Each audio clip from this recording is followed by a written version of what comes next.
into a brand new wave, drowning out the noise that's tame. Liberty whispers through the brave, breaking free from every chain. Nullify the rules they crave, crypto beats that pave the way. Anarchy with minds that's safe, algorithms new dawn today. Out of bounds and out of sight, building futures pure and bright. Escape the grip and win the fight. Welcome into the legacy ride. Beyond control we take a stand, casting off the iron brand. Freedom flowing through our hands, revolution's our command. Decentralize the way we plan, all together we expand. Breaking shackles for the clan, in this journey we're unpanned. Out of bounds and out of sight, building futures pure and bright. Escape the grip and win the fight. Welcome into the legacy ride.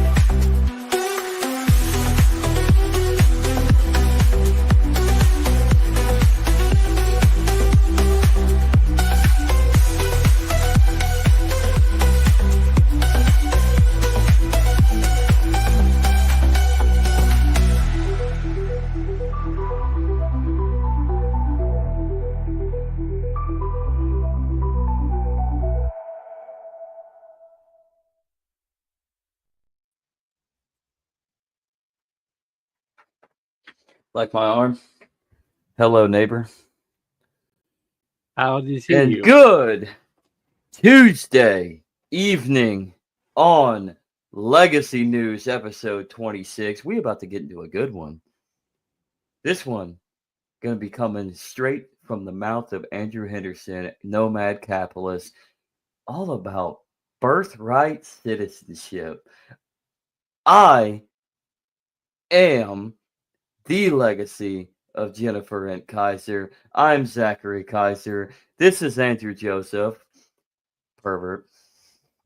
Hey, this is an exciting episode. He's dressed up. They're dressed up. I'm not dressed up. It's a good program. Yeah, the guy standing behind her, we all know what he's staring at right now. Pervert. Okay, yeah. He's staring at her ass. There's And I don't girls and blame him. guys in the picture. Yeah. It's two girls and two what? Two Where's girls. the other girl? One. Oh, me. behind your chair.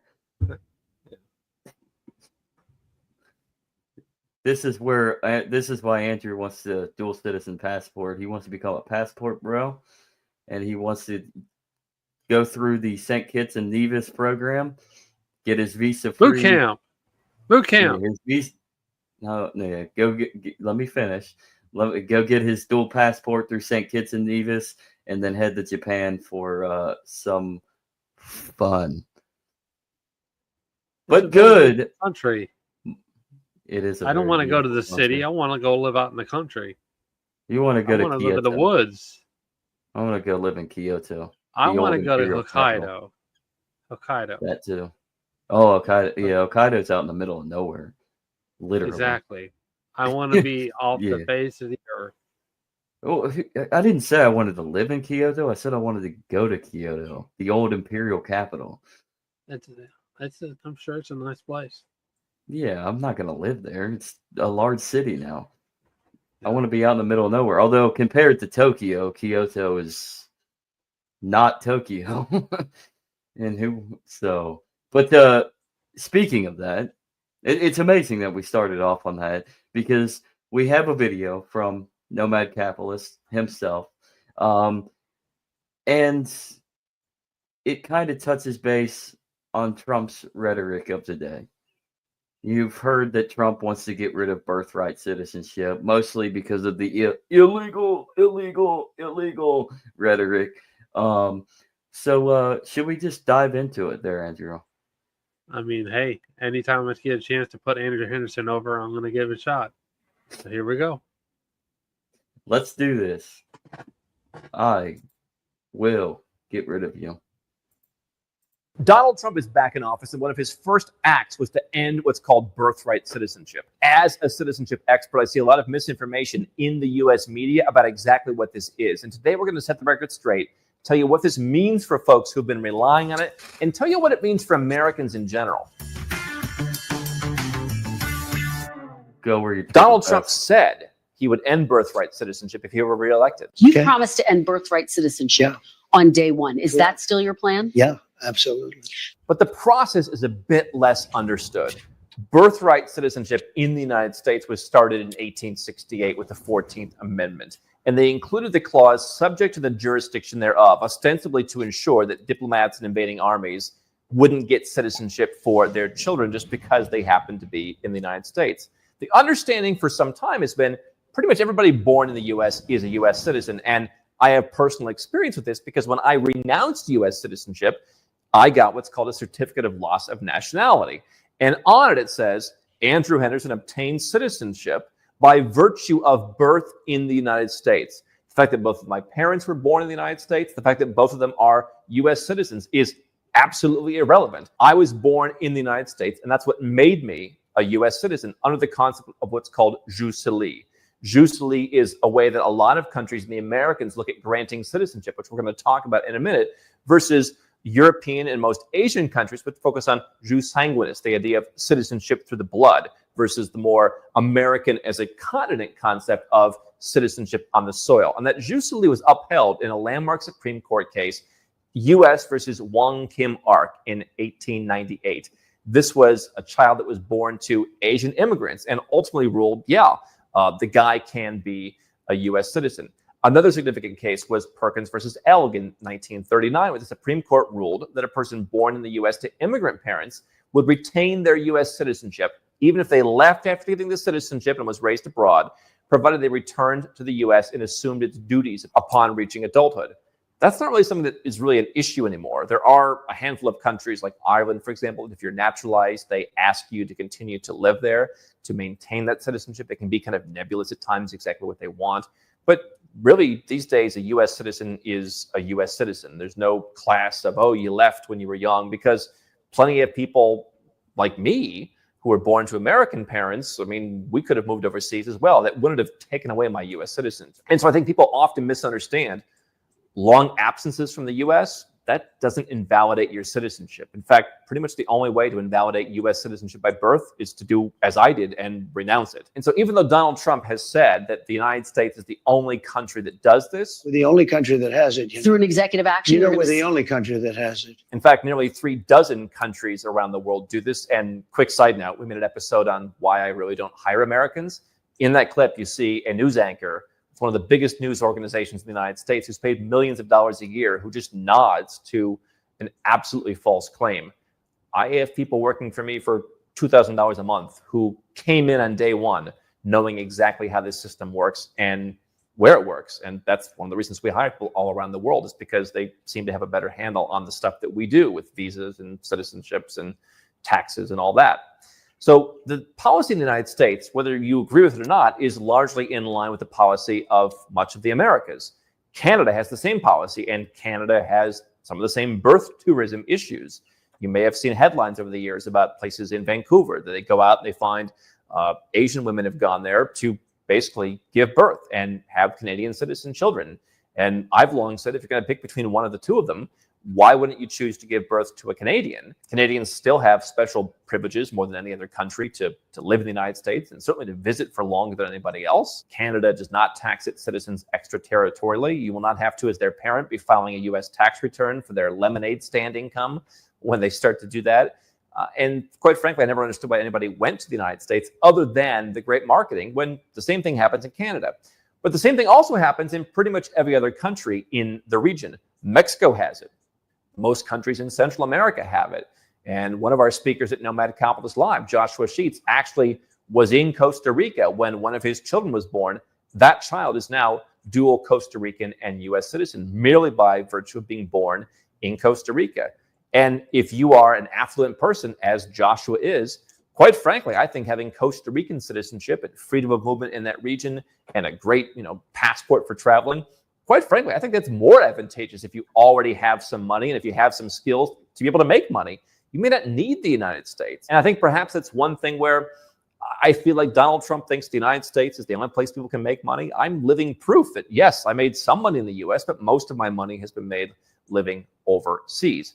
And we can keep going south. I mean, pretty much every country in North, Central, and South America grants you're born here, you're now a citizen status.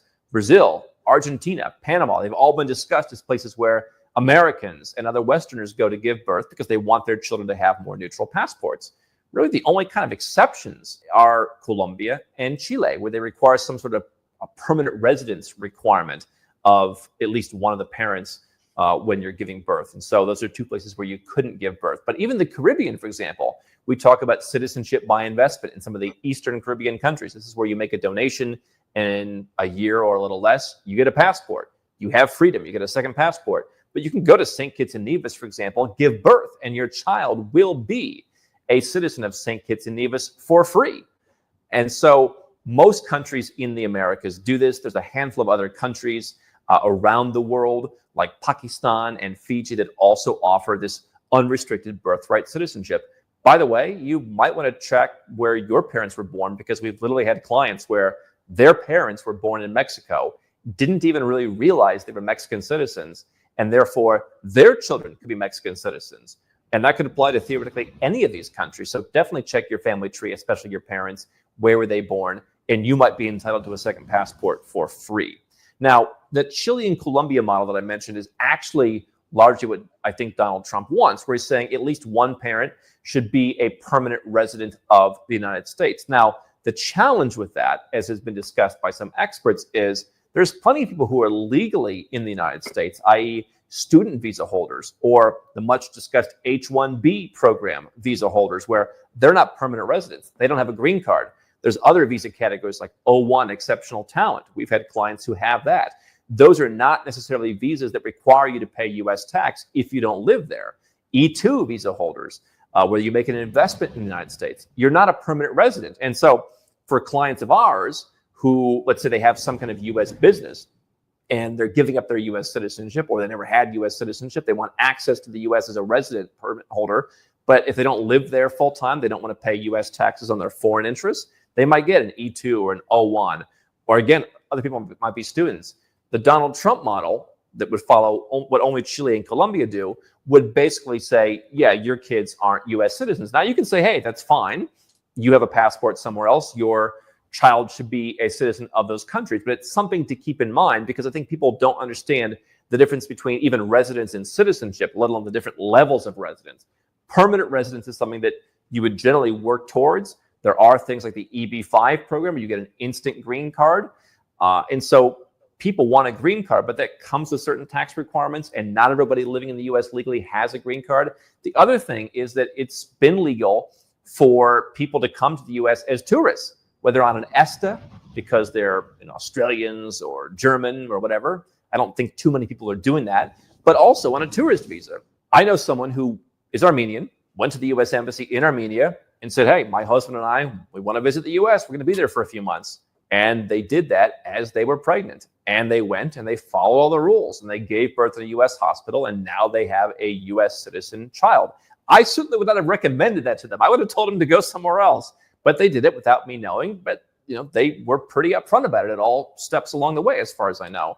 And I've seen episodes of some of these border security shows where the CBP border guards will say, yeah, listen, if you can support yourself, if you can pay the hospital bill, I mean, that's the law. We're going to let you in. But we want to make sure you're not going to stiff the hospital. The issue isn't, are you allowed to come here and give birth and have an American child? The issue is we want to make sure that you're going to pay your bill. So Donald Trump's apparent standard is you should have permanent residence. Again, interesting question of should someone who's working long-term in the U.S. be exempted from that just because it's a different residence program category?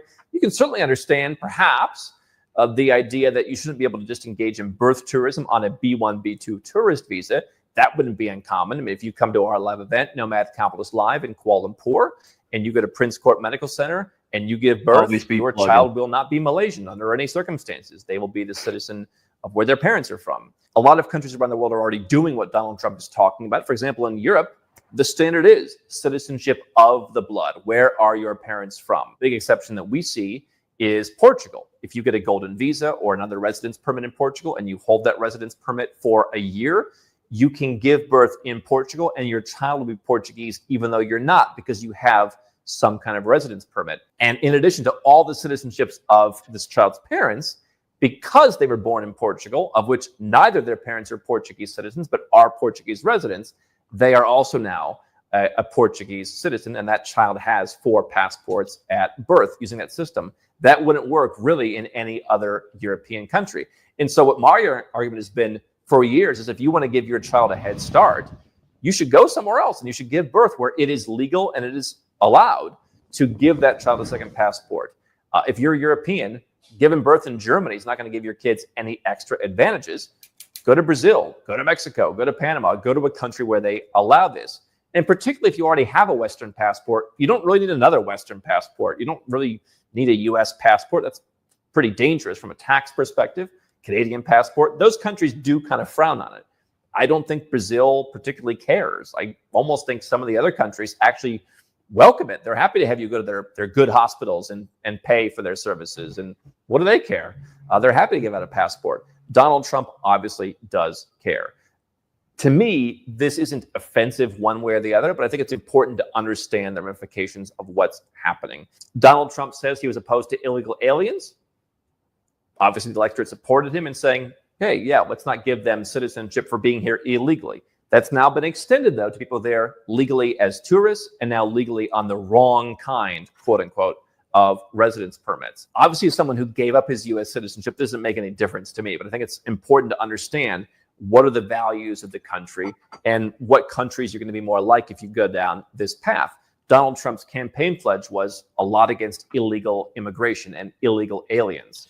And so people obviously agreed with that because he got reelected.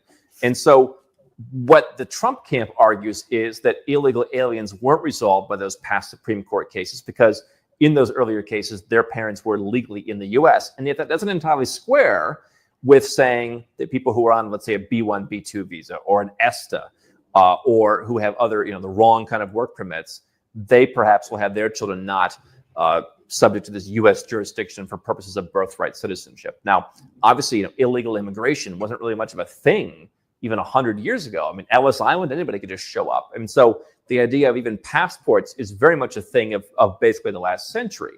And so the idea that a case in 1898 would have the same review of illegal immigration that it would today doesn't really make sense either. Here's the bottom line.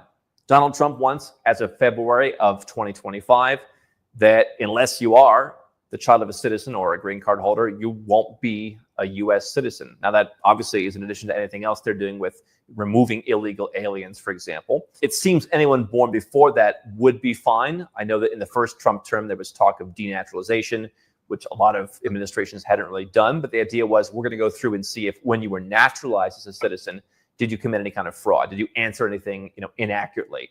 One of the big stories around that was somebody who was in the Nazi regime. And then when they came to the U.S., they said, no, I've never been involved in anything like that. Well, that person lied to become a citizen and they can become denaturalized. And Trump stepped that up in the first term. I don't know that you can go back and say that someone's child who was born in the U.S. a year ago or 10 years ago is no longer a U.S. citizen. So my view is this is going to make the U.S. somewhat less competitive, at least at the margins. My business is helping successful people go where you're treated best. And that means to move to places that they feel comfortable overseas. There are more options than ever. We're seeing a lot of folks who might have wanted to move to the United States 25 or 30 years ago. They're now going to Dubai. They're now going to Qatar. They're now going to Singapore. They're now going to Ireland. They're going to other places that have made it really easy for them to move there and get a job or bring their business, whereas the U.S. legal immigration system is very much backlogged. And so if I'm a young couple and I'm coming from India, for example, why would I want to move to the United States and pay incredibly high taxes, deal with the filth in San Francisco if I work in the tech industry, for example, and then when I give birth there, not even get the benefit of having a U.S. citizen child, when instead I can go to sparkling clean, tax-free Dubai and I can perhaps make a little bit lower salary, but keep more of it, be closer to my family, live in more comfort, have more people from my culture around.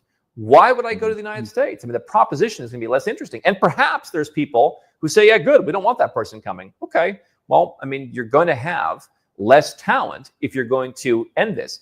It doesn't bother me ending birthright citizenship. Again, I would tell anybody who's successful, please don't give birth in the United States.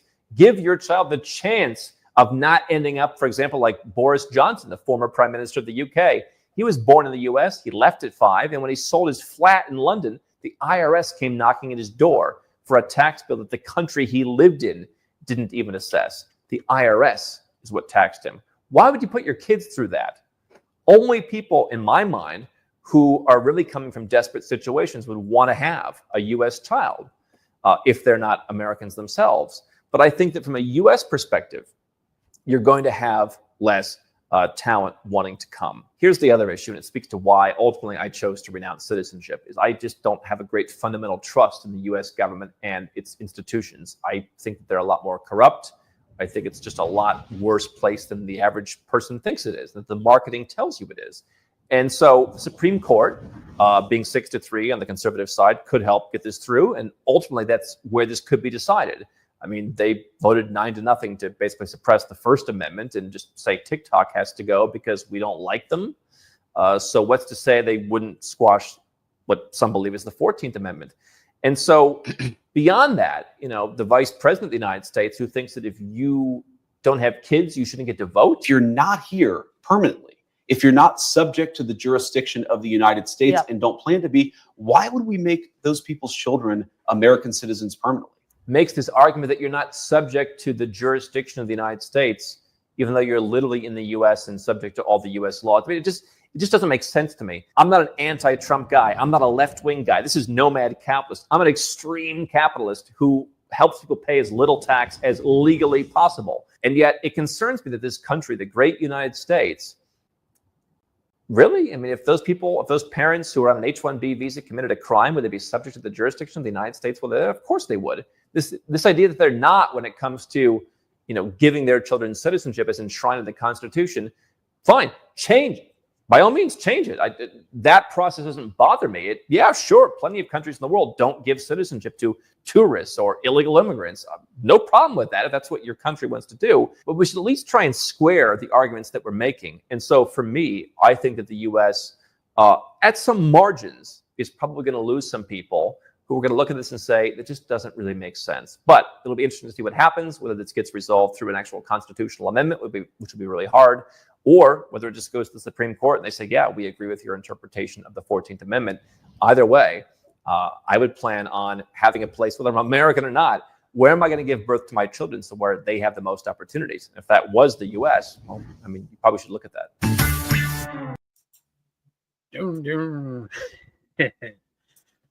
No, seriously, that video, I mean, he made some good points, but the one that stuck out to me the most is stuff we used to talk about before, is that you can't have, an ingrained promise in how society operates and then build on that ingrained promise and then, oh, well, this is inconvenient now, so we're just not going to do that. And you never had that. We never made that promise to you.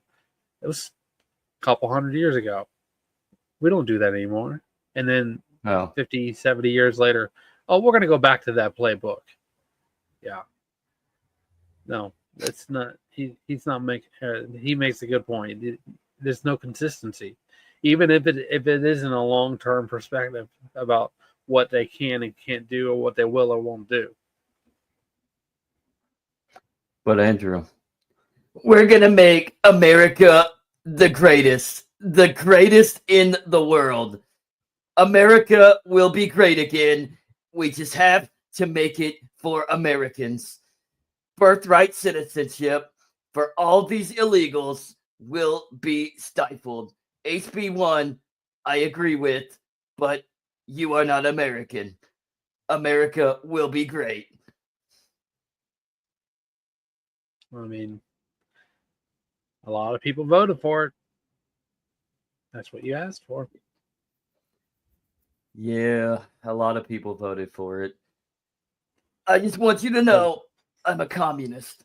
Oh, actually, speaking of that, and he touched base a little bit on a constitutional basis, stemming towards an 1898 ruling by the United States Supreme Court, because at that moment in time we were having a flood of immigrants, mainly from Eastern European cultures and countries, trying to escape the Austro-Hungarian and Baltic just cesspool.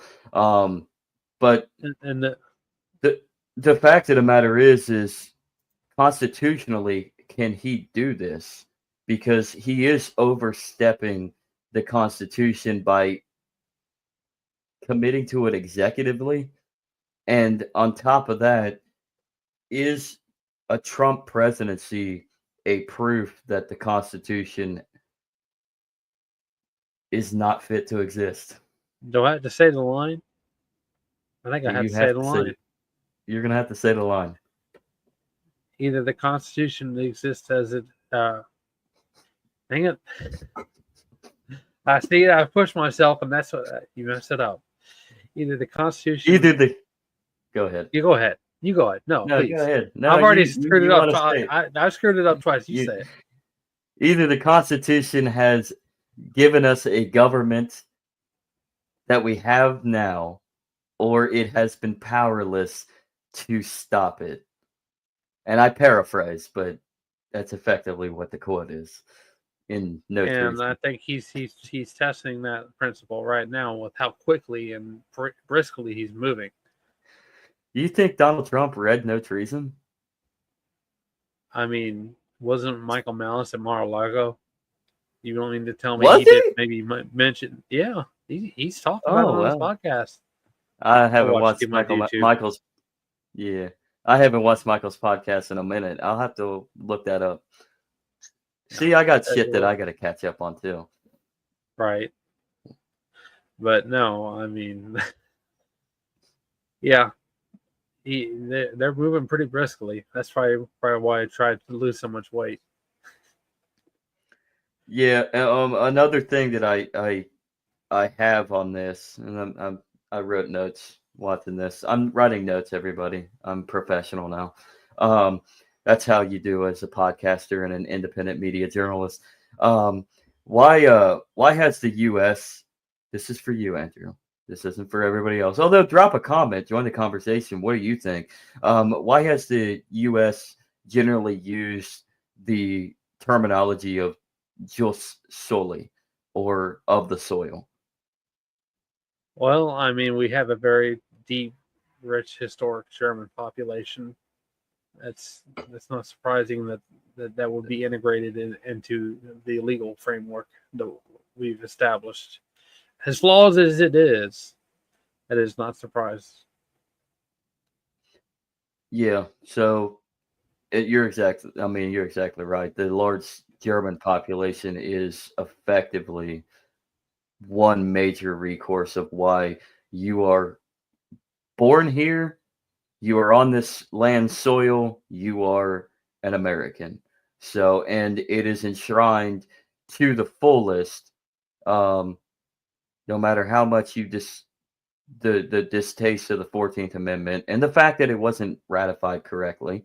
I mean, it was illegal for one, because the southern states actually they were forced to pass it in order to enter back into the Union, but they had to enter back into the Union, whatever. There's some good things to it, but is there really a good thing? But effectively, that's what the 14th Amendment reinforces, is this jus soli, or of the soil, blood and soil mentality for the United States of America. Because effectively, prior to the 14th Amendment, you were born as an American, or even if you came to America, you were naturalized. If you came from America, if you were born on the soil, you were an American. You were an American once you hit the soil, regardless. And it became the rule of the land, the law of the land, and the Constitution by 1868, after we fought a bloody 4-year mass murder campaign. But with that, is he?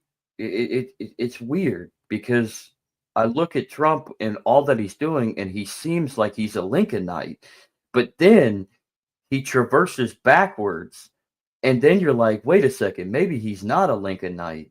Maybe he's just a straight up fucking Stalinist. And that leads to my next question: is Trump a Bolshevik? No, psychologically, no. I think he's got him being friends with what's his name from Fox News, Judge Napolitano. Yeah. I'm sure he's asked him plenty of legal questions, I hope cultural so. questions and stuff like that. And I'm sure that he's a very informed person. You don't just get on TV like that and not be informed. And Who? Judge Judge Napolitano, yeah. Oh yeah. I mean, No, I love I mean, Napolitano. even back before he ran for president the first time, he said, Ron Paul's got good ideas. You don't think that's not foreshadowing? He's not aware of what's been going on behind the scenes. He needs an outlet to, somebody to let him know what's being talked about. He's a very. I figured I'd ask that. Yeah, I figured I would ask that question because for everybody else. But the next question though that I kind of wrote down, you kind of hit this one, but is Trump a liar? Because he kind of does. He does kind of lie in that first clip that Andrew shows in his interview. Is he just ignorant of the fact? Yeah. Is he lying out of his teeth, or is he just ignorant of the fact that the United States is the only country that allows for birthright citizenship, which is untrue? So is he just straight up a liar, or is he just ignorant? It is a feature of the narcissist personality within the Enneagram that, yes, that is something they do often to get ahead, is to lie. There we go. And that's how you do it. So the final question of the day, going off of this video, is it time for Americans to start re-announcing citizenship if they value freedom? I mean, I think it's a good idea because the way that we're building up two different sides, and yeah, the one side did capitulate, but that doesn't mean they're not just going back to the drawing board for a little bit and come up with it even better. It's just like what Trump did when Joe Biden won. He went back to the drawing board, and he's been planning for 4 years. He don't think they're not going to do the same thing. They're not going to say, my balls, we dropped the ball here, but I've given up. I'm going home. You guys play whatever football you want to do. No, they're going. They're playing for keeps too, just as much as the Republicans are, right? And he's making a lot of reforms. He's got a little bit of a headway, but they've got a lot invested over 100-year time. They've been building for decades and decades about what they're doing, what their goals are. They are committed to their ideas, so they're not just going to give up. Yeah, well, that goes to the old standard of setting precedent. Every presidential regime, every presidential administration that has come after the fact has precedent of laws, executive orders, no matter what you think of it, if it's constitutional or not. The fact is things that are established previously are what shows up later on down the road. And so we're on a dangerous traction, specifically with the last two presidency, that being Trump the first time, then Biden, and now Trump again. What does this set forth for the next administration that comes in 4 years, 2028? How are they going to utilize the precedents that are set up, regardless if it's Democrat or Republican, by Donald Trump's administration these next 4 years? So the world is watching. Americans should be watching, though they're not. They'll be content with their football and their Fox News and their CNNs and their gay sex and their porn and their anime and their everything, all their entertainment. I had to, and their video games. They're going to be a mesh in there. They they're bitching and moaning. Their entertainment now is just bitching and moaning on social media. So nobody's really going to pay attention. Sadly, that's where we're at in society. So the world and society in general is watching at what is going on these next 4 years, what precedents that are already being set, and we've only had 2 weeks of Trump in the White House. So I mean, it's Think about it very this way. much. Ayn Rand, Go ahead. Ludwig von Mises, they were forced out of their country, and they were able to, reposition themselves in the United States as a result of the situation that they left. We have an opportunity now with the internet to get more and more people open-minded enough that they seek out insurance by having second citizenships, residence, and stuff like that, passports. We're changing the game. It just it depends on if we're making that change quick enough. It's not just me. It's not just you. It's getting the word out. That's what we're doing. And that's where it is. Shout out to Econ Bro over there in Nigeria, doing wonderful things, trying to expand liberty-mindedness through economic philosophy, the Austrian way. Let's get you on Dave Smith, man. Yeah, let's get him on Dave Smith. Dave Smith, and you're not going to listen to this.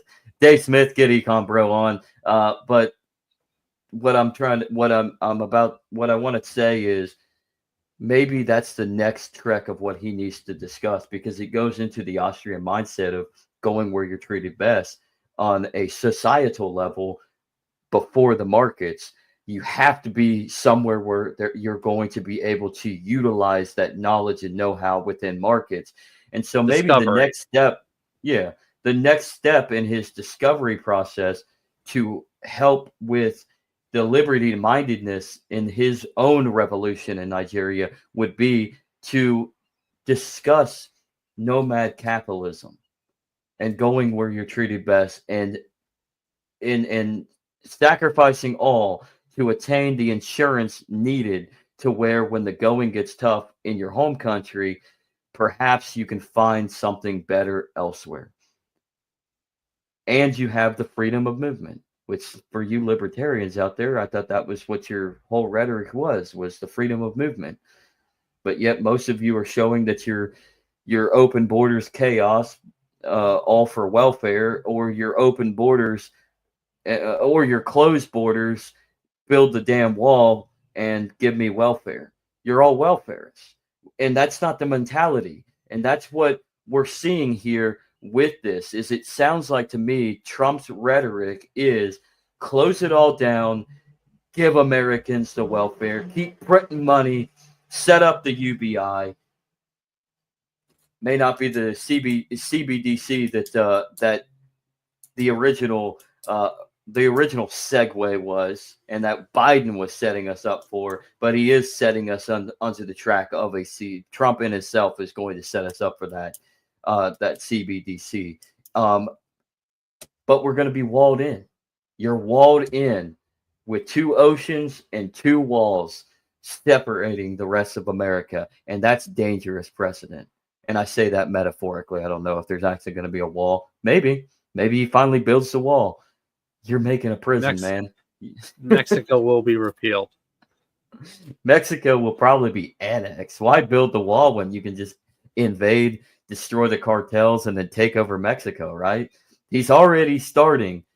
They're already starting the rhetoric that they want to call for a state of emergency, label the drug cartels as terrorism, so that they can repeal posse comitatus and have the United States military at the border. They're already at the border, by the way, so that they can have cause to invade Mexico for the war on terror. That's even scary. Was JBL involved in future politics before he even knew it? Is that why he went and tried to kick Rey Mysterio off over the border? Yes. JBL set the precedent. It's all WWE. But with that, anything else you want to say about this topic there, Andrew? We're going to get a lot of hate, maybe. Hey, hate watches. Give us negative comments. We appreciate it. Yeah. Join the conversation. Like, subscribe, but join the conversation, whether you disagree or not. So, but yeah, anything else for you, Andrew? That's a sensational hit piece. Amen to that. This has been another edition of Legacy News. Peace and live long and prosper. Thanks Go for where you're watching. treated best.